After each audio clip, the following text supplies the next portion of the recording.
नमस्कार दोस्तों।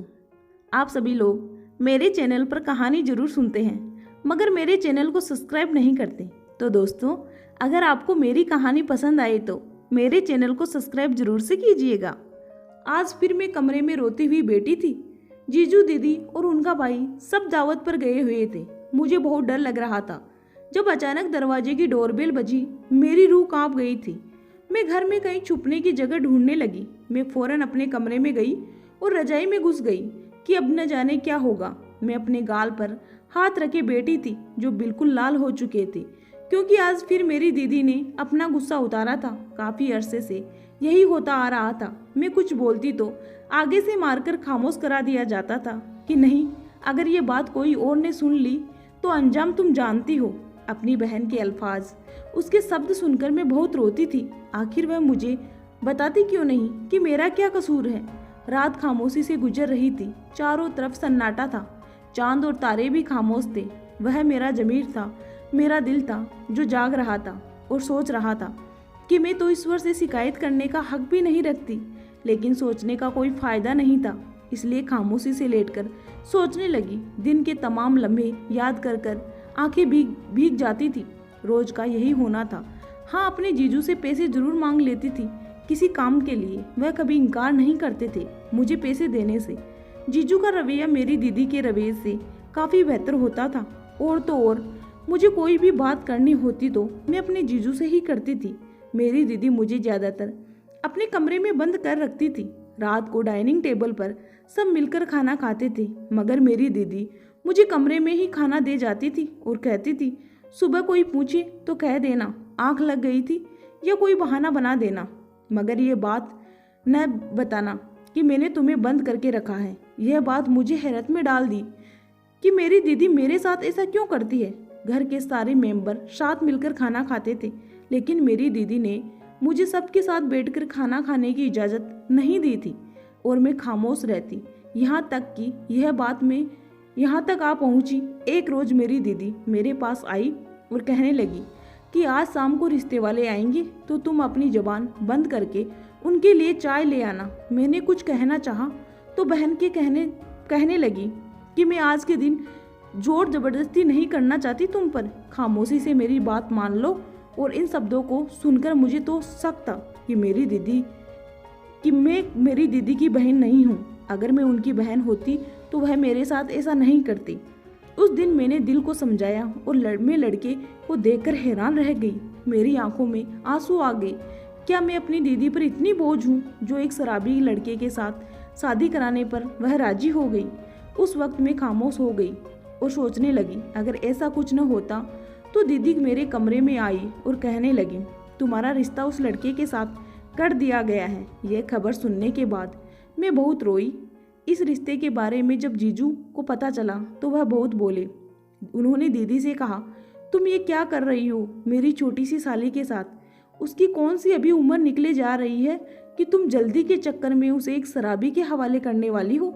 मगर मेरी दीदी ने उनकी एक न सुनी और उनको कहने लग जाती थी कि बेटी की छोटी उम्र में ही शादी हो जाए तो अच्छा है, थोड़ी सी उम्र बढ़ जाए तो रिश्ते आने बंद हो जाते हैं। बहुत सफाई दे दी उन्होंने, मगर मेरे जीजू ने बोल दिया कि मैं वहाँ शादी होने नहीं दूंगा।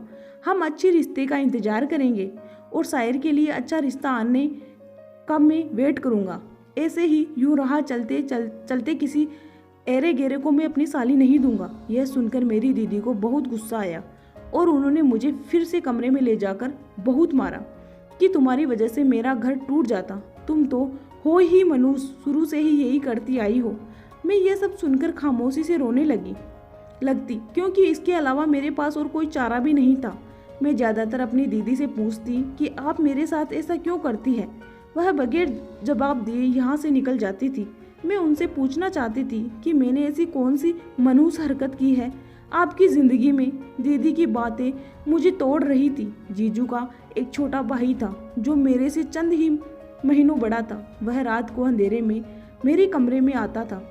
मेरे कमरे के चारों तरफ चक्कर काटता था, मगर मैं दरवाज़ा बंद ही रखती थी। बल्कि ऐसे ही करने लगती थी। हमेशा मैं दरवाज़ा बंद रखती कि जैसे मैं सो रही हूँ। मैं जानती थी कि उसकी नज़र सही नहीं है, वह आवारा दोस्तों में बैठता है। इसलिए मैं उससे दूर ही रहना चाहती थी। जब वह रातों के कमरे में आता तो मैं अगले दिन दीदी को बता देती तो वह मुझे मारने लगती कि तुम्हारी ही गलती है, वह ऐसा बिल्कुल नहीं है। हाँ, तुम झूठ बोल रही हो। अगर तुमने अपने जीजू को यह बात बताई तो मैं तुम्हें घर से निकाल दूंगी, फिर बाहर बैठे रहना। मैं दीदी की बातें सुनकर हैरान हो जाती। तो वह मेरी दीदी है, वो भी माँ जैसी, इसलिए मुझे नसीहत दी, जब भी रात को दरवाज़ा बजे तुझे दरवाज़ा नहीं खोलना है। और उस दिन के बाद मैंने किया भी वैसा ही। मैंने दरवाज़ा खोलना ही बंद कर दिया। ऐसे ही दिन और रात गुजरते गए थे। टाइम पंख लगाकर उड़ रहा था, लेकिन मेरी दीदी का टॉर्चर जारी था। अभी वह मुझे मारती रहती थी, कभी किसी बात पर तो कभी किसी बात पर। उन्हें यह भी ख्याल न था कि वह एक जवान बालिक बहन पर हाथ उठा रही है।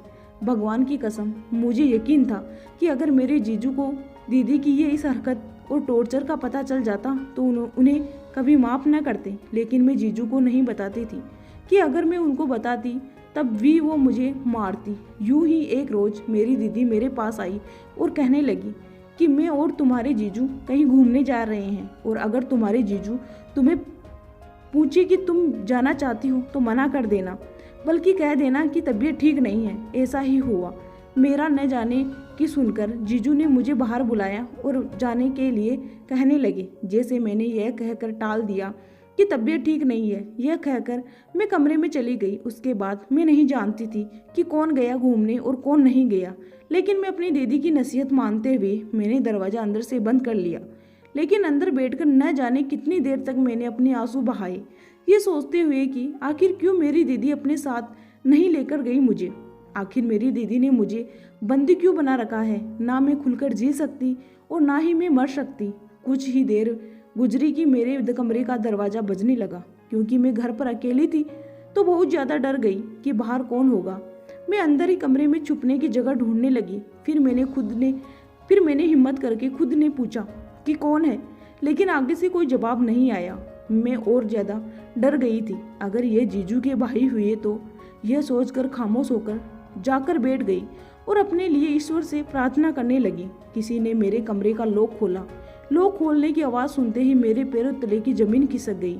मैं रोने वाली थी, लेकिन जब कमरे का दरवाज़ा खुला तो जीजू को सामने देखकर मेरा डर दूर हो गया। लेकिन अगले ही लम्हे अपने जीजू को अपने पैरों में बैठकर माफ़ी मांगते देखकर मैं हैरान हो गई, क्योंकि जीजू मेरे पाँव में गिरकर मुझसे न जाने किस चीज़ की माफ़ी मांग रहे थे। समझने से मैं बिल्कुल भी अनजान थी। अभी मैं इसी कसम थी कि जीजू ने अचानक मेरे सर पर हाथ रखा। वजह तो मैं नहीं जानती, लेकिन इतना जरूर समझती हूँ कि जरूर किसी न किसी वजह से तुम कमरे में बंद रहती हो। तुम मेरी बेटी जैसी हो, यह घर तुम्हारा भी है। तुम भी आराम से बाहर निकलकर जिंदगी सुकून से गुजार सकती हो।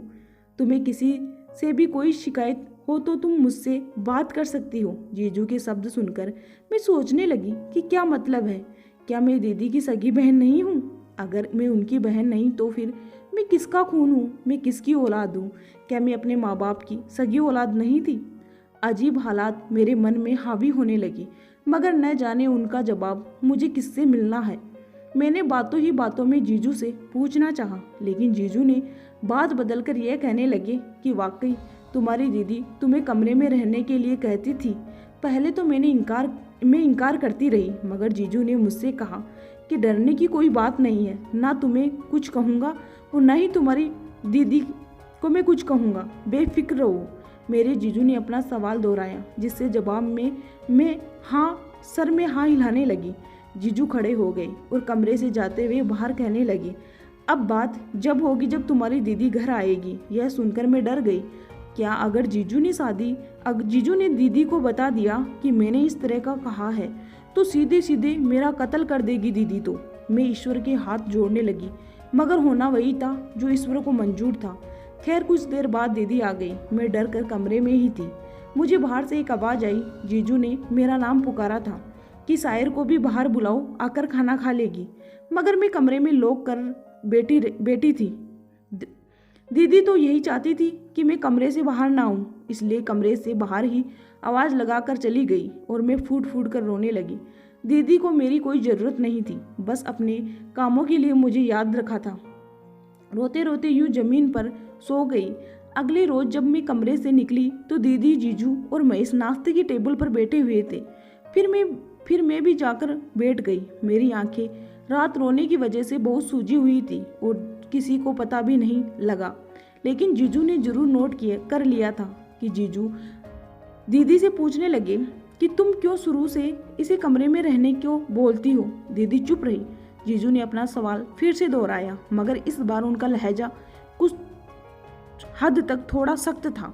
दीदी तब भी खामोश रही। आखिर में फिर सवाल करते हुए जीजू कहने लगे, क्या तुम्हारी बहन को मुझसे कोई खतरा था, या मैं तुम्हें कोई ऐसा इंसान लगता था कि तुम इसे हमेशा मुझसे दूर रखती और मेरी शक्ल से दूर रखती हो, मुझे इस पर नज़र भी न डालने देती हो। शादी के बाद पहले ही दिन मैंने तुम्हें खबरदार कर दिया था कि जैसा तुम मेरे भाई के साथ मोहब्बत से पेश आओगी, वैसे ही नहीं बल्कि उससे भी ज़्यादा मैं तुम्हारी बहन पर मोहब्बत से न्यौछावर करूँगा और उसके साथ मोहब्बत से पेश आऊँगा। मगर तुम्हें अपनी बहन के लिए मुझसे ऐसा कौन सा खतरा था जो तुम मुझे उनसे दूर रखती थी। जीजू की ये बातें सुनकर दीदी की आंखों में आंसू आने लगे। मगर शादी की रात ये सारे वादे यह कहकर कैसी बातें हो रही थी, अजीब कसम सी होने लगी थी मुझे। लेकिन मैं जीजू के जवाब का इंतजार करने लगी। लेकिन जब दीदी ने बोलना शुरू किया तो हम सबको सांप सूंघ गया। यह हकीकत यहाँ मौजूद सिर्फ दो लोग जानते थे, एक जीजू और एक दीदी। अगर ऐसा था तो महेश क्यों मुझ पर बुरी नज़र रखता था। मुझे लगा कि शायद उसे भी हकीकत पता है, बस मैं ही अनजान हूँ। मुझे दुख तो बहुत हुआ, मगर उस वक्त मेरा ध्यान सिर्फ सच जानने की तरफ था। दीदी ने बताना शुरू किया कि जब मैं 24 साल की थी तो मेरे माँ बाप ने मेरी और मेरी छोटी बहन की शादी करा दी। लेकिन उस वक्त मेरी बहन बहुत छोटी थी, इसलिए उसको ससुराल नहीं भेजा गया था। मेरे पति और सास बहुत बुरे थे, मुझ पर बहुत ज़्यादा अत्याचार करते थे, मगर मैं खामोश रहती। चंद महीनों बाद मैं उनसे परेशान हो गई और घर छोड़कर अपने मायके आ गई। मेरे माँ बाप पर तो मैं पहले ही बाहर थी, उन पर बोझ थी। उन्होंने भी मुझे घर से बाहर निकाल दिया। खैर, मेरे हाथ जोड़ने पर उन्होंने मुझे रख तो लिया, लेकिन मुझसे कहने लगे, अगर इधर रहना है तो तुम्हें कमाकर खाना पड़ेगा। हम कब तक तुम्हें कमाकर खिलाते रहेंगे? क्या हम सारी उम्र तुम दोनों को हमारे पास ही रख सकते हैं, या फिर तुम अपने ससुराल वापस चली जाओ? नहीं तो वे लोग तुम दोनों को नहीं रखेंगे। और हुआ भी यही। उन्होंने हम दोनों बहनों को ससुराल न जाने पर आगे से तलाक का कागज़ थमा दिया और तलाक दे दिया। इससे मेरे माँ बाप बहुत दुखी हुए। उन्होंने कहा कि अब दोबारा तुम्हारी शादी करने के लिए पैसे कहाँ से आएंगे, और अब भी क्या हम कमाते रहेंगे? चंद दिनों बाद इनका रिश्ता आया, और जब मुझे बताया गया कि उनका भी एक भाई है और माँ बाप कुछ ही दिनों पहले मौत हो गई, उन्हें एक घर संभालने वाली की ज़रूरत थी, लेकिन उनके यहाँ से सिर्फ एक के लिए रिश्ता आया था, तो मैंने बिना सोचे समझे हाँ कर दी। मेरे माँ बापा ने कहा कि इस छोटी बहन को भी अपने साथ ले जाओ, क्योंकि लोग इसे भी ताने मारेंगे और जीना हराम कर देंगे। हम यहाँ पर सभी से कह देंगे कि दोनों की शादी कर दी है। तो मैं इसे अपने साथ ले आई, और शादी के बाद मुझे उन्होंने बहुत ज़्यादा खुशियाँ दी। लेकिन मुझे डर रहता था कि वह तुम्हारी किसी गलती की वजह से मुझे तलाक न दे दे, इसलिए मैं तुम्हें हमेशा कमरे में बंद रखती थी। तुम जब भी मुझसे कोई फरमाइश करती तो मैं वक्त न होने का टाल देती थी। लेकिन कुछ अरसे गुजरने के बाद मैंने महेश की आंखों में तुम्हारी तरफ बढ़ते हुए जज्बात देखे, और जब वह रातों को चुप चुप कर तुम्हारे कमरे में की तरफ जाता था, यह सब मैं अच्छे से जानती थी। मगर फिर भी जब तुम मुझे बताती तो मैं तुम्हें मारती और होशियार करती थी, क्योंकि तुम भी उसकी तरफ मोहित न हो जाओ और वो तुम्हारी तरफ न आ जाए। अगर तुमने उसे और उसका आना जाना तुम्हारे जीजू को बता दिया तो वो अपने भाई की ही बात सुनते। क्या उससे बढ़कर वह तुम्हारी बात मानते? यही मुमकिन था कि वह तुम्हारी वजह से मुझे तलाक दे देते, और अब मैं तलाक नहीं ले सकती थी। इसी वजह से मैंने तुम्हें कमरे में बंद करने की नसीहत दी और हमेशा हर रोज़ तुम्हें कमरे में बंद रखती थी। लेकिन उस रोज़ जब हम घूमने जा रहे थे तभी मैंने तुम्हें इसलिए घर रुकने को कहा था, क्योंकि मुझे डर था कि तुम कोई गलती ना करो और वह मेरे आगे ना आ जाए। तुम्हारे कमरे में जाने के बाद तुम्हारे जीजाजी ने कहा कि उसे अकेला छोड़कर मेरा तो जाने का मन नहीं कर रहा है, जो मैंने खूब ही नोट किया था। लेकिन मेरे लाख पूछने पर भी उन्होंने नहीं बताया। मुझे शक था कि शायद उन्हें मेरे बारे में सब पता चल गया, मगर मैं इधर उधर के कामों में लगी रही कि अगर उन्होंने मुझसे कुछ पूछ लिया तो मैं क्या जवाब दूंगी। दीदी की बात खत्म होते ही जीजाजी बोलने लगे। जब सब घूमने जाने का प्लान बना रहे थे तब मैं यानी साहिर के कमरे में पूछने जा रहा था कि बेटा हम उस जगह घूमने जा रहे हैं, क्या तुम भी चलोगी हमारे साथ। मगर तुम कमरे में दाखिल होने से पहले ही तुम्हारी आवाज़ आ रही थी। लेकिन तुम्हारी बातें सुनकर मुझे बहुत ताज्जुब हुआ कि कोई बहन अपनी सगी बहन के साथ ज़बरदस्ती घर में रुकने के लिए क्यों कह रही है। लेकिन तुम साहिर का कमरा लॉक रखने की हिदायत कर रही थी और उससे कह रही थी कि कोई भी पूछे तो इनकार कर देना कि नहीं तबीयत वगैरह ठीक नहीं है। मुझे दुख हुआ, इसलिए मैंने सोचा कि मैं भी रुक जाता हूँ, आखिर देखे तो सही कि माजरा क्या है। और इस तरह पहले भी मैंने बहुत कुछ नोट किया था कि तुम उसे आंखें दिखाती हो, आंखें दिखा दिखा कर डराती हो, डरा कर रखती हो, मगर मैं इग्नोर कर देता था कि नहीं भला कोई बहन अपनी छोटी बहन के साथ ऐसा क्यों करेगी भला। मगर मैं गलत था, तुम वाकई बहुत बुरी बहन हो। मैंने कभी तुम्हारी बहन सगी बहन के बारे में ऐसा सोचा नहीं था, बल्कि मैंने उसे अपनी सगी बहन जैसा हक दिया। तुमने तो सगे होते हुए भी सौतेले जैसा व्यवहार किया, इसके साथ अपने साथ रहते हुए भी उसके दिल में यह बात डाल दी कि वह एक मनुष्य है जिसके साथ इस घर में मौजूद इंसान कोई भी रिश्ता नहीं रखना चाहता। उसने आखिर क्या बिगाड़ा था तुम्हारा। देखो इस मनुष्य की शक्ल को कितनी मासूम है, आज उसकी आंखें देख रही हो। अरे तुम क्या देखोगी, तुम तो पहले भी कभी नोट नहीं किया करती थी कि वह बेचारी कब कब रोई है। छोटी छोटी बातों पर किसी को नहीं छोड़ा जा सकता, और वह तुम्हारा पहला पति बुरा था। अगर वह तुम्हें ना छोड़ता तुम कैसे मिलती मुझे और इस मकान को घर बनाओ। यह तुम्हारा ही घर है, तुम्हारा ही रहेगा। अब बातें तो सब क्लियर कर रही थी, मगर मेरी बर्दाश्त करना मुश्किल हो रहा था। कोई मुझसे पूछता कि मरना चाहोगी या जिंदा रहना चाहोगी, तो मैं यही जवाब देती कि मुझे मरना है। दीदी की और बाकी बातें सुनकर मुझे यूँ लगा जैसे कि मैं खिलौना हूँ और मेरी बहन को मुझसे बढ़कर अपना रिश्ता प्यारा था।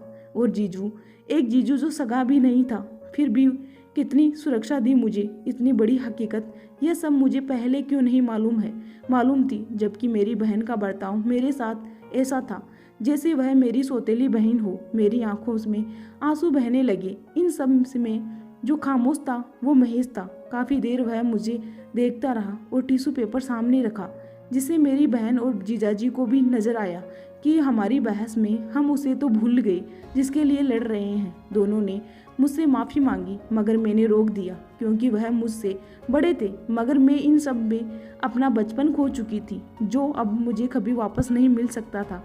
वक्त गुजरने के साथ साथ हमारा घर भी नॉर्मल हो गया था, और अब ना ही मुझे कमरे में बंद किया जाता था और न ही मुझ पर कोई पाबंदी लगा रखी थी, बल्कि महेश और मेरा रिश्ता पक्का कर दिया था। दीदी और जीजू ने फिर लास्ट में हमारी कुछ ही महीनों में शादी भी करा दी थी। दोस्तों, आशा करती हूँ आज की कहानी आपको ज़रूर पसंद आई होगी। अगर मेरी कहानी पसंद आई तो मेरे चैनल को लाइक और सब्सक्राइब जरूर से करना।